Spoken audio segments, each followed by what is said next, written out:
Hello, ladies and gentlemen. I believe you're well over there. Now, there is a show that we did about why work makes you beautiful as a woman, okay? And Benjamin went into details as to why women need to look for work, why you need to work at the end of the day, all right? Now, today, we want to talk about what you need to do if that man won't let you work, okay? How do you go about it? That is why Benjamin is here with me today again. Benjamin, it is a very different kind of thing that most women have found themselves in. They love this guy, but at the same time, he doesn't want them to work. And that's right. So let's start here by saying what work means to you as a woman.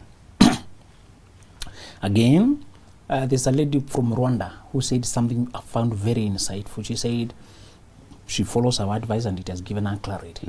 She was not even dating, but she was saying, I had so many quiet wrong beliefs. I found that intriguing. She had not made mistakes yet. She was just seated. But after listening, she said, I would have made similar mistakes. She said, some of us have not yet suffered, but we were potentially on that path. Yeah, quietly. Yes. She said, I was quiet here without any wounds, but...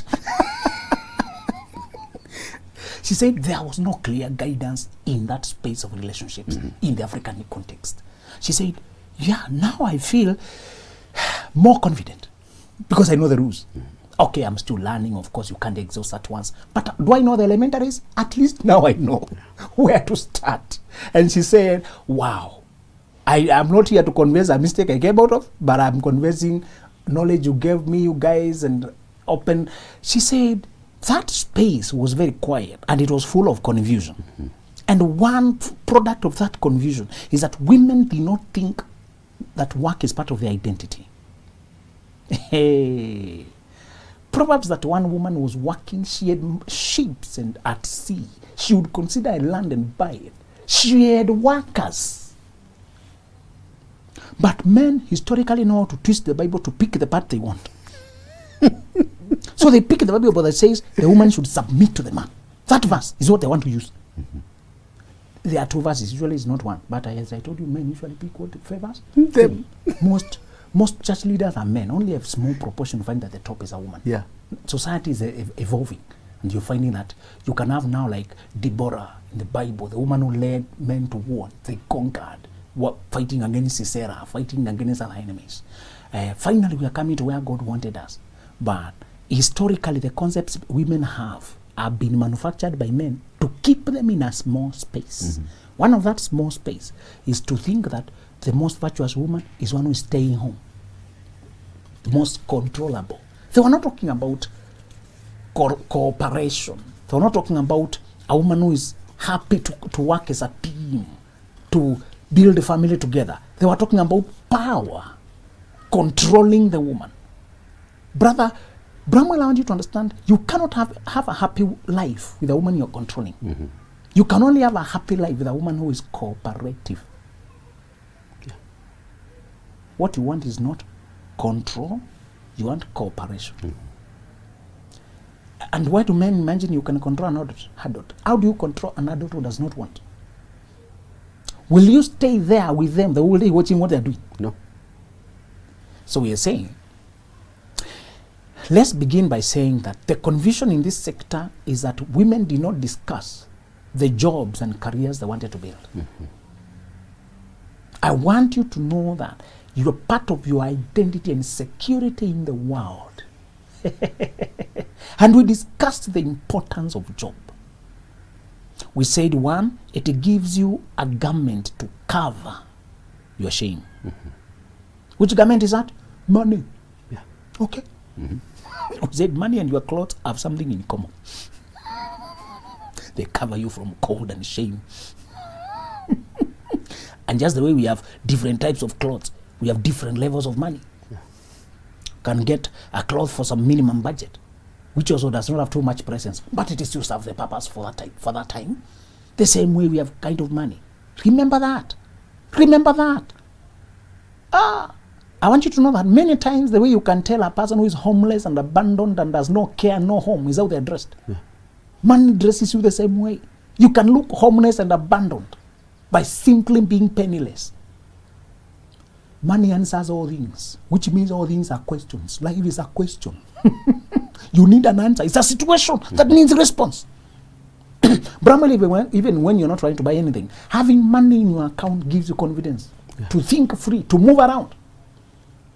So, the other job, the first thing is to give you your own money. There is the money for the business or for the family or for the allowance or for many. But what you earn with your hands and you can spend without asking for permission, it feels better and gives you dignity and respectability. Mm-hmm. It's an insult for an adult to be told to account for the way they spent every coin because they were given it to them. It was given. They did not earn it. There's something demeaning. There's something belittling about being compelled to account as if you are a child. Brahman, I want you to give your woman money and let her do what she deems fit in that situation. Mm-hmm. Are we together? Yeah. If you can't trust her to buy the right things for the family, don't marry her. Okay? Yeah. Please. If it's your daughter who is 5 years, you can ask her how she spent the money. But you're a woman. Don't ask her what you don't want to be asked. Yeah. If it is out of a good spirit and we want to see how our money has gotten spent, and we are doing it both of us, me, I had this money, go spend it. Me too, I had this. Go. If it is just a matter of friendliness and cooperation, that's okay. But not control. Tell me, how did you spend that? The attitude with which you are asked to account can make you feel belittled and demeaned. So the first job of money was to give you that dignity of a human being. And to be able to send your mother 200 shillings when she has a shameful situation in her hands. Without having to expose it to another to be given the 200 shillings. You need something that can give you something you can buy. You can buy somebody innerwear without exposing that they lacked innerwear. Mm-hmm. Okay? Yeah. Some human needs are shameful. Now, surely, if your sister person with innerwear, you want to ask for money. So and so has no innerwear. I was asking. I noticed that. Is that what you want to do? No. Thank you. You know a certain person has no food. Surely, 100 shillings. To give that guard. The guard looks hungry. The guard is young. I think I got some tea. Hey, please ask me some money. There's a guard here. I want to buy tea. Nobody can see that situation. Mm-hmm. It's you who can see it. You need to be able to tip. Say, please take some tea. And you must change their day by purchasing them some tea. There are some things, Bramwell, I want you to value being able to do on your own. Mm-hmm. Let's repeat. You may be working for the family business. And I hope our generation starts family businesses. You and your wife trying to start family business. Yeah.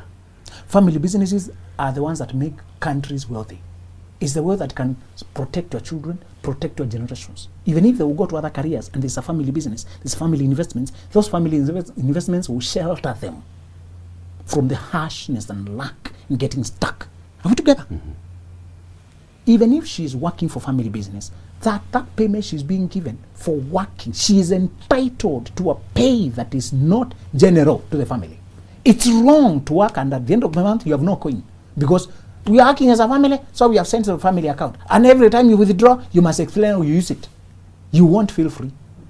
When you're walking around Bramwell and you have no coin, you're even afraid to step on people's eggs. You're afraid when people buy you something, you want to confirm whether you are not paying. Is anybody paying?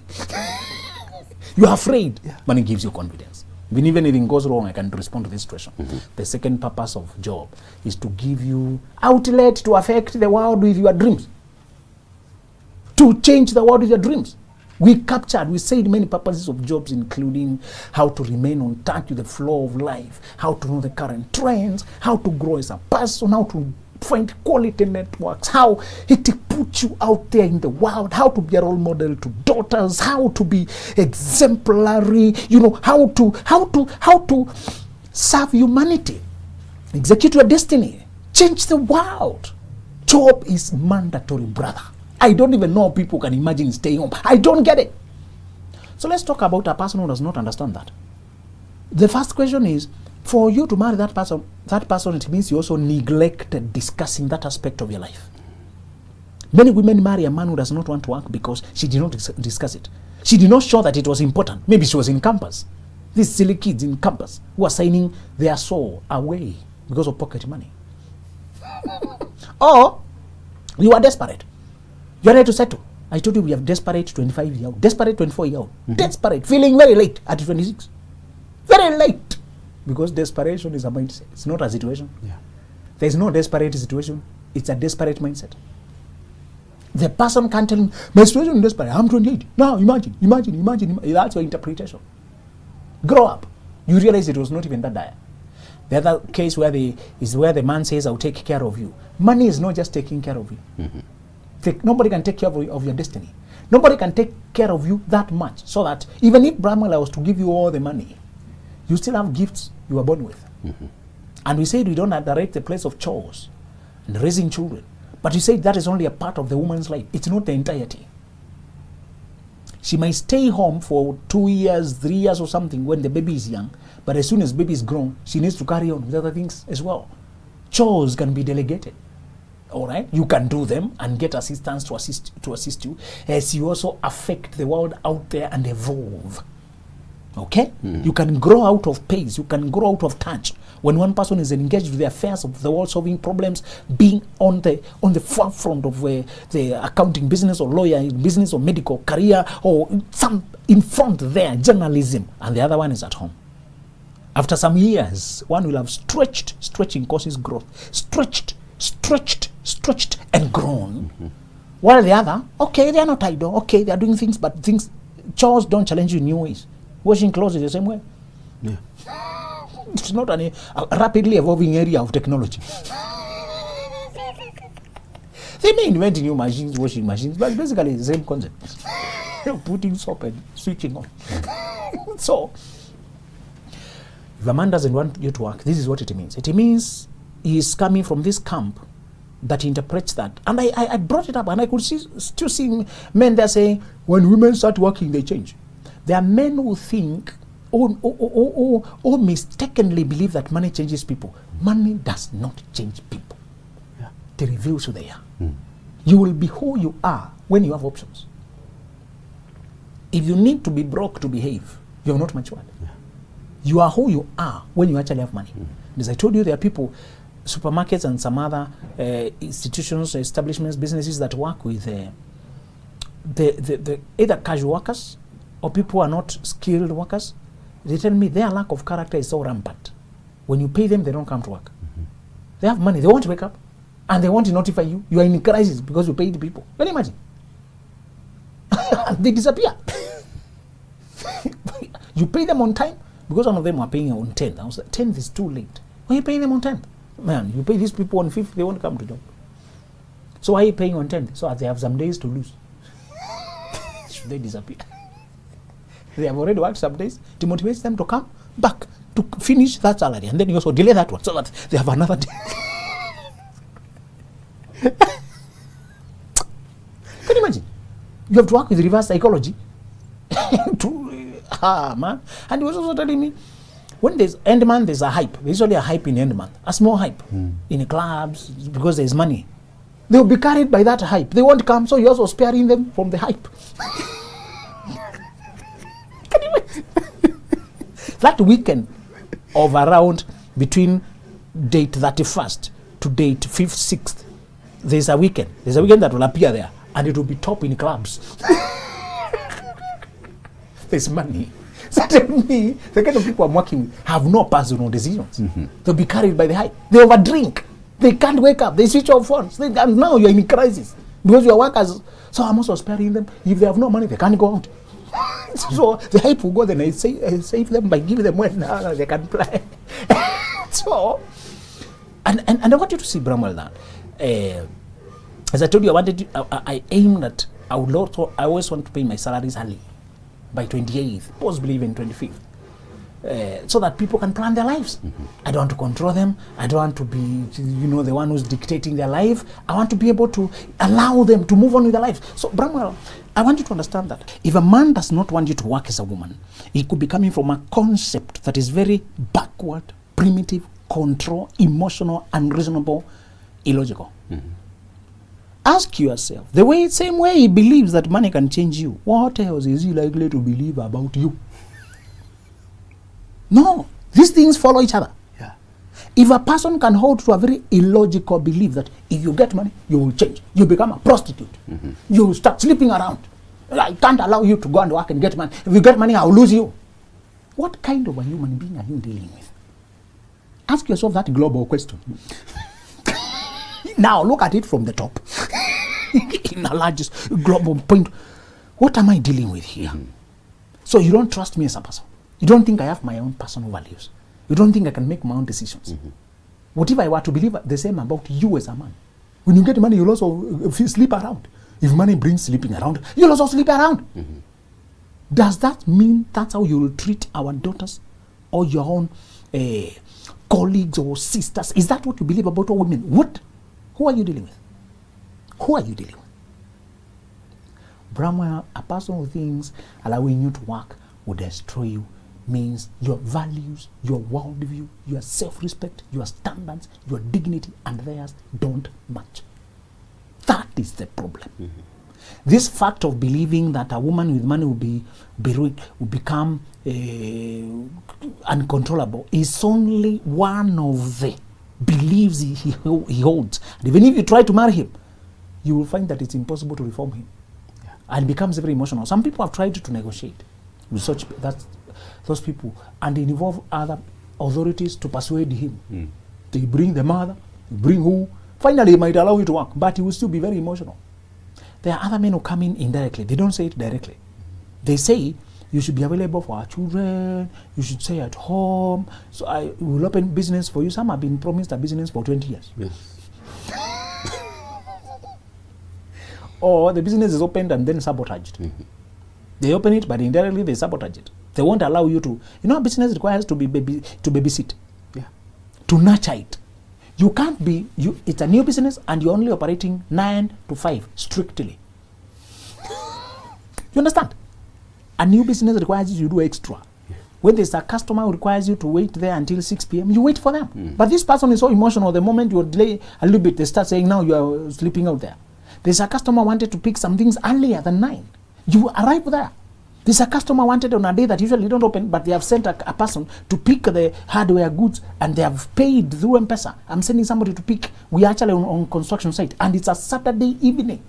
We wanted to finish up this thing very early Monday morning, and I wanted it to, I want a few bags of cement, can I send money, and then send somebody to pick? Yeah, it's okay, we can open for you. Do you know, Brahman, if you look back at all the business where you have been loyal to, it's because they were willing to do extra things for you. Yeah. Just check the hotels you frequent. Check the barber shops you frequent. It's because they give you personalized, not rigid attention. They're willing to flex a little bit to go with your schedule. They don't say, no, we only have rice. We only have this, or we can add you this and that. That personal attention is what gives you loyalty to business. That's how businesses grow. What if that business was very rigid? My husband does not allow any special menu. It won't stand. So, you may say, I'll negotiate.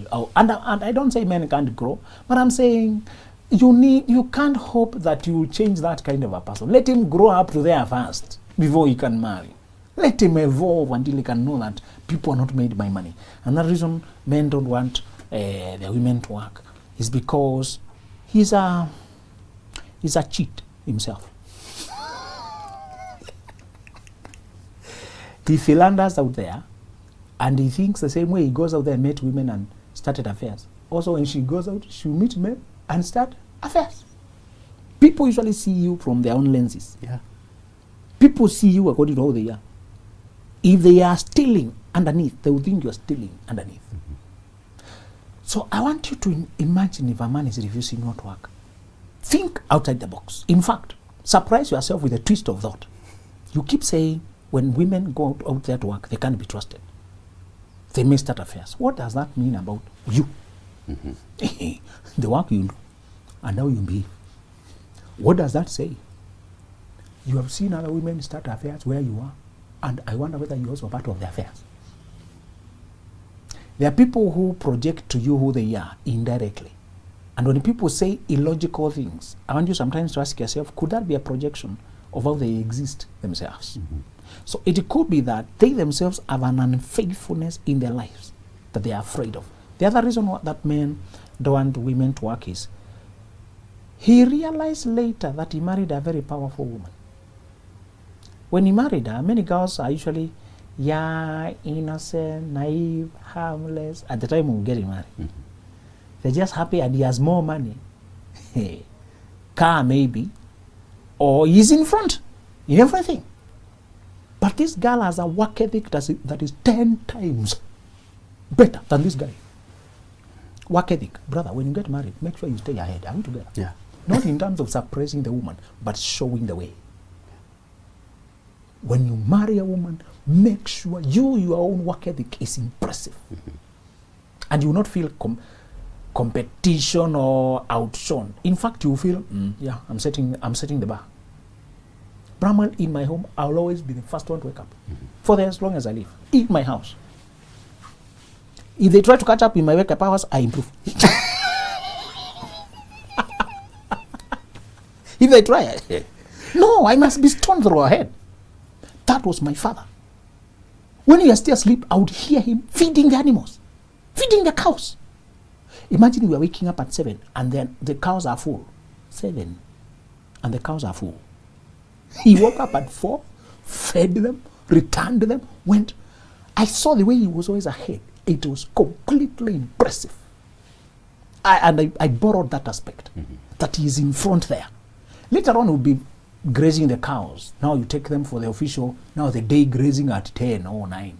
Now you go graze. But he gave them 2 hours of heavy breakfast. 2 hours of heavy breakfast. The advantage of early grazing was that the pastures were wet with morning dew. And animals I don't know how they smell. I think they just smell. They know how to feed even in the dark. And then at that night, he could feed in unconventional places because people are asleep. He was not taking them to normal pastures. He would go a certain route.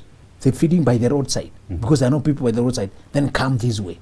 So they'll be near the fences, somewhere in pathways, some place. And that attachment to the animals, they were almost expecting him at that time. So he would always, and when let's say he's not around or he has not gone to attend to them, you hear them being restless, waiting for him. Brahman, I want you to learn that as a man, the way to inspire your woman is not to tell her, stay here. It's for her to challenge her to catch up with you when you're up there. So we are saying, there are men who married a woman and she evolved. Once she started working, she earned money so quickly. She got promotion so quickly. She impressed the seniors so quickly. She went up so rapidly. The man gets confused. And it's genuinely destabilizing. Genuinely. When you used to pay things and you used to feel special by your money only, now she's getting more money. There are men who demote, who refuse to woman to work because he has seen that she's going so up, so dedicated, so committed. It's like I'm losing relevance. These are weak men. The best way when my woman is earning is to expand what we are able to do as a team now. We are earning more. Bramwell, when you will allow your woman to be a team player, she'll be a team player. Now, dare better project. I will attempt bigger things. I will attempt more. Once I realize now we are as a team, we are moving. My friend, I will move very fast. I will try more. I will expand the family. Bramwell, as you said, our working years are relatively few. Relatively few. And we are trying to accumulate enough to benefit our generations and start a family safety net of investments and businesses that can help our generation so they do not have to struggle again. I hope and I pray, Bramwell, me and our friends, our generation and you, that we will buy this idea of establishing what we have not seen. Many of us have not been brought up in family wealth. It was a struggle. It was living from hand to mouth. But I want in those few years for us to build enough reserves for the family so that nobody in your lineage will go back to struggling. Nobody. They will not need a fundraiser to bury their dead. They will not need a fundraiser to take their kid to school. They will not need a fundraiser to treat their sick. That's not okay, Bramwell. That's not okay.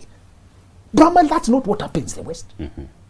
Friends can come up to celebrate a person who has graduated by giving them a few tips. Or we can hear that a friend is unwell and we can send them some support. But they were not stuck. It is friendly gifts. That's what happens in the West. Are we together? Yeah. First world. Those people who have history, families that have been building wealth for 100 years. They don't need begging, assistance, stuck to move their things. One of the things I want you to do and utilize your woman's gifts. If she has a grace somewhere. In fact, support her with all you have to fetch some money and bring home for us to establish something that is permanent. There was a time I was joking, my wife and daughter, okay, I know sometimes they call English teachers in China. You're a teacher in your country, come and teach English, because there is a third language. Okay, it's a foreign language there. So we say, what if they were to give you millions, a contract of millions that is lasting for 2 years with air tickets? We would jump at it right now. Brahma, that's a shortcut. You want me to pass over a shortcut?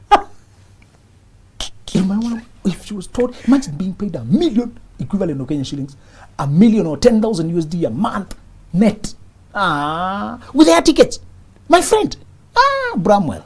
I would say, let us squeeze ourselves and we hide for 3 years. We accumulate the millions and we put up a real estate. Yeah. Our situation has changed permanently. True or false? True. Don't refuse your woman's work. If she has grace somewhere, know that the grace was meant to change your situation, so that you stop eating from salary. You start feeding from the fruits of your investments. Now I would start spinning my head on what we can do as a team. And you know your woman will be very happy. At all, if she's a healthy woman, she'll be very happy that you're providing ideas while she's looking for the money. Are you together? She'll be so happy that you are out there hunting for where we can change our situation as a family. My aim is that my children will be working to actualize their dreams and affect the world, and earning money will be just a secondary part of what they are doing is bringing money. But they are not struggling and trying to survive and trying to hustle and trying to make it and trying to earn a living. No. Most of us, we are doing wrong careers because we were desperate financially and we needed something to earn and feed ourselves. Doing what we love was secondary. We had to get something to eat. Survival is emergency. Yeah. Many people working for survival. What if I had a backup, an assured income of 20,000 a month for my family businesses? I have room to adjust.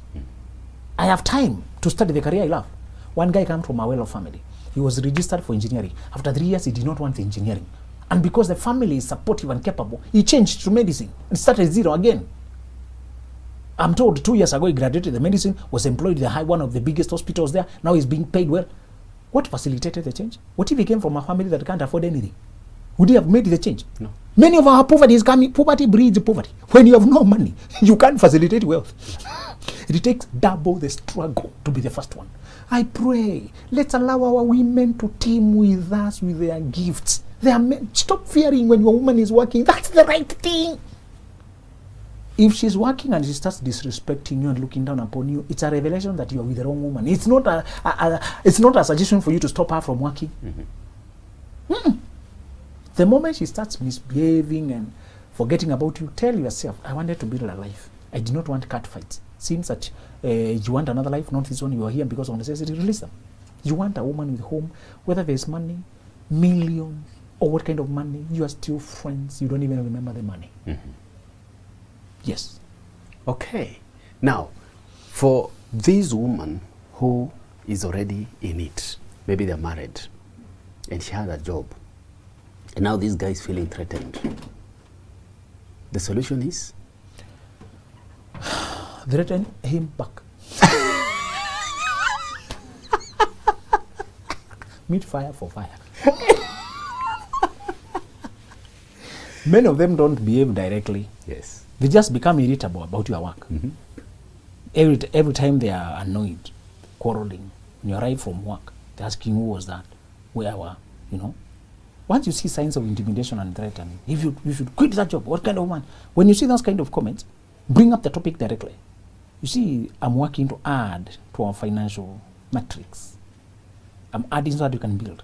And Ramel again, don't work to earn a living, brother. That's a beggarly level of living. Let's stop working to earn a living. Man. Poor. The Africa is so poor that poverty has been normalized. We should not be earning a living. We should be adding to our financial wealth as a family. The reason we are earning a living, hand to mouth. We are so vulnerable. When you fall sick, the money stops coming. When somebody dies, the whole family is in crisis. And nobody is discussing this. Tell him, I thought we are aiming high to accumulate a family wealth, to have investments, that our children can stand on and pursue their dreams instead of just working for survival like us. You seem very uncomfortable. You've been overreacting over issues. And I can see it's coming from this. Everything touching my job is making you unreasonably angry. I want you to decide. I will not sit here and we fail at what you wanted. If you wanted to stay home, it's not me. Either we build together or I leave you to build what you want. I go build what I want. Because I want to make sure these children can fly all over the world and study what they want. That's why I'm working hard. I want to build a resources, a reservoir where it can be a jumping board for my children and their children to jump all over the world. The child of Zuckerberg today can study whatever she wants and she can attempt 3 times. 3 times. Without being told she's wasting money. We have no money. Here, if you try that, and they sold the cow. When they sell the cow, you have to make good use of whatever they sold the cow for, whether it is your nature or not.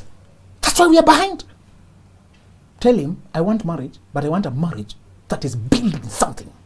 Not reducing me to something, a bag of potatoes, staying at home at this economy that is so harsh. Don't want my children to grow up and they can't do a master's, they can't do anything. They have to survive and scrape and waste their gifts and their times and they live a mediocre life because nobody facilitated them to fly. I'm not just working for a living. I'm not working for end month to pay bills and buy food. I want to be able to have investments, and I thought we should join forces. If you can't trust me, there's no point. Remember I said, when in marriage, when there's no trust, there's no point. Yes. Wow.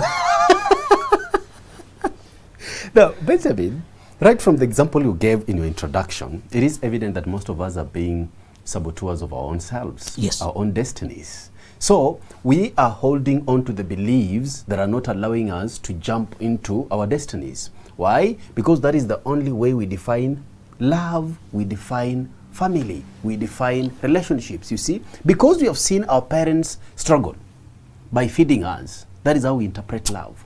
Cognitive dissonance. Man. And you know, thank you for bringing that. We associate, you know, my parents loved me so much, they struggled.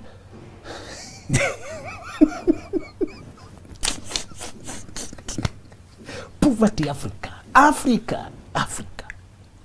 We have come to associate love with, and it's okay, love involves sacrifice and going through inconvenience to provide something. Yeah. But it was not the plan of God for us to scrape to provide. When you look at Abraham, he was exceedingly wealthy. Yeah. Isaac was exceedingly wealthy, and they were men of faith who loved their children and shaped their destinies. I don't want you to struggle for your child. I want you to teach him entrepreneurship. Are we together? Mm-hmm. Can you stop that nonsense? Don't tell me I'm struggling for my child. Don't struggle. Why are we normalizing struggle? You know, man, I can't sleep, man. Now, our parents were begging. They were moving from one school and begging. Man, it was so humiliating to see my father begging the principal because he has no fees. Mm-hmm. Asking for leniency. Is that, man? No. I want you to be able to pay the school fees for the whole year. And now you're discussing the progress with the child. What did you learn? Which clubs are you going? What was the exposure this term? What are the extracurricular? What did you learn? Did you go to the airport? Did you go to, the power project? What is it? What is going on? Tell me. We can discuss progress now, not survival.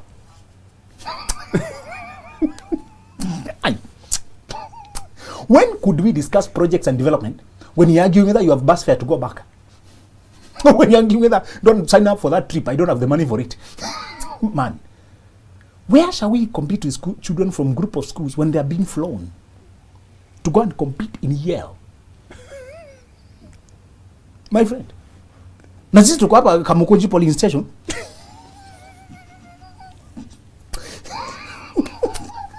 Can we change the narrative? Yeah. The kid who is walking in dust, I knew it was unfair. They have an unfair advantage, man. They have an unfair advantage. We need to give our children the chance to compete. Mm-hmm. So, many of us interpreted love with struggling and drudge work.